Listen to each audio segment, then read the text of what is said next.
Well, hello again, and continuing the series Proof for Jesus, and looking at the evidence that the church offers us outside of the church writings, the New Testament and the church fathers, and try to prove that Jesus really existed.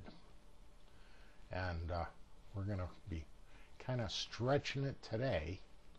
This is Lucian of Samosata. He was a writer and a satirist, and after reading a bit of his writings, almost like a Mike Seinfeld of the 2nd century. But this writing, I included it there for your reading pleasure. There's not room to fit the whole thing there, but I tried to put the pertinent parts there of the death of Peregrine. It's seems to be more of a spoof on Paul than anything else here. But let me read this to you. Poor dear Peregrine, or Proteus, as he loved to call himself. That's right at the end, and then I skipped I believe about 10 paragraphs to get to this. It is now that he, Peregrine, came across the priests and the scribes of the Christians in Palestine and picked up their queer creed. I can tell you he pretty soon convinced them of his superiority. Prophet, elder, ruler of the synagogue, he was everything at once. He expounded their books, commented on them, wrote books himself. They took him for a god, accepted his laws, declared him their president. The Christians, you know, worship a man to this day, the distinguished personage who introduced their novel rites and was crucified on that account. Well, the end of it was that Peregrine was arrested and thrown into prison. This was the very thing to lead an heir to his favorite arts of claptrap and wonder-working. He was now a made man. The Christians took it very seriously. He was no sooner in prison than they began trying every means to get him out again, but without success. Everything else that could be done for him, they most devoutly did. They thought of nothing else. Orphans and the ancient widows might be seen hanging around the prison. From the break of day, their officials bribed the jailers to let them sleep inside with him.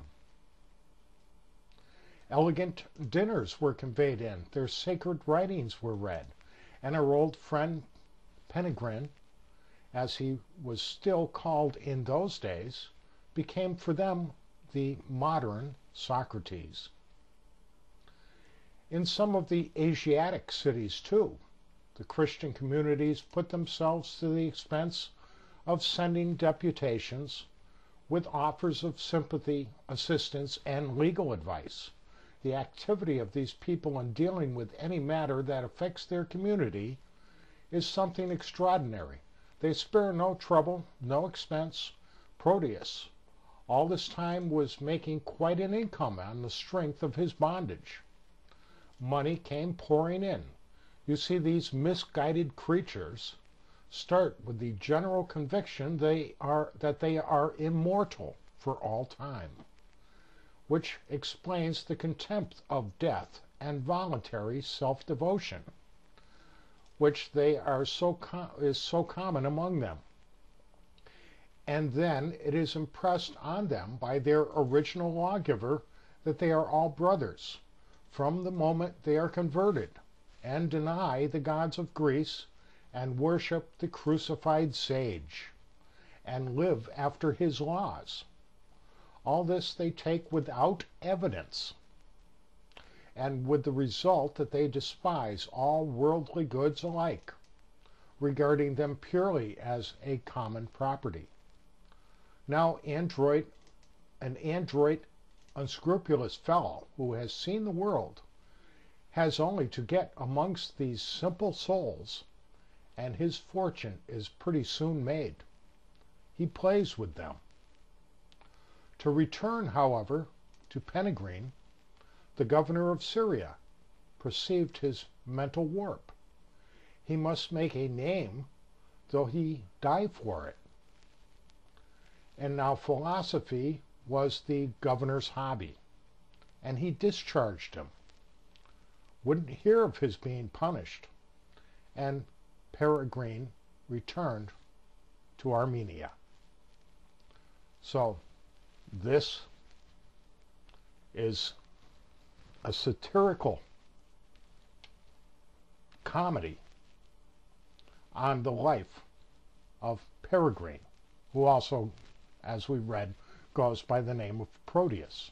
But as you can see, it's a pun on Paul, that he came in contact with these strange, superstitious people that believed this queer doctrines, as he says, and made himself a name, made himself a fortune.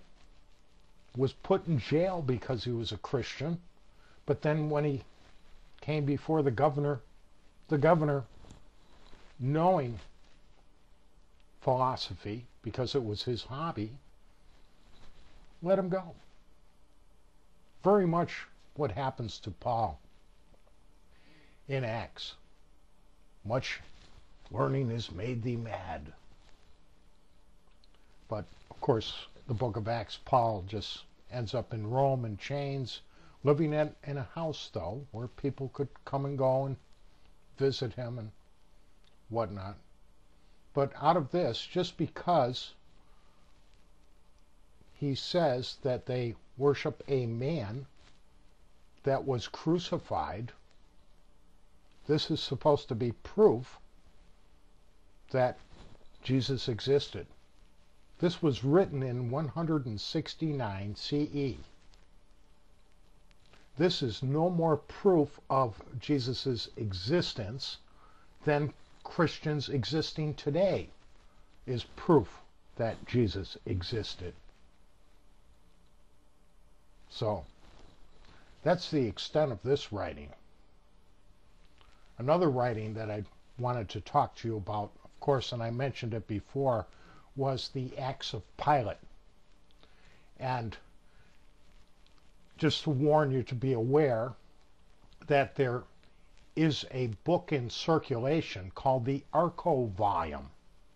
And this book has an Acts of Pilate in it also, and it has many other writings, and every single one of them is a phony.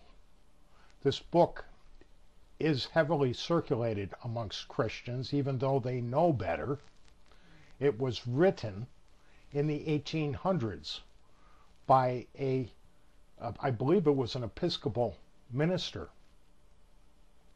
who claimed that he was going to Rome. I believe he was from Missouri, and he told people he was traveling to Rome and coming back, and more than likely it was just Rome, New York that he went to, if he went to a Rome at all. But he just wrote these books up. And how he got busted is he actually had a quote in one of the letters in this book right out of the novel Ben-Hur. But he agreed that he would not publish it anymore, and he moved away, and next thing you know, it went back in print again. And it is still being printed and sold to this day in hardback and paperback. But if you're interested in reading about it, just do a search on the Archko volume. I was able a couple of years ago to find just a PDF file that was scanned from a book that was printed probably about 1910 or something. But so it's there, but it's not real. Thanks.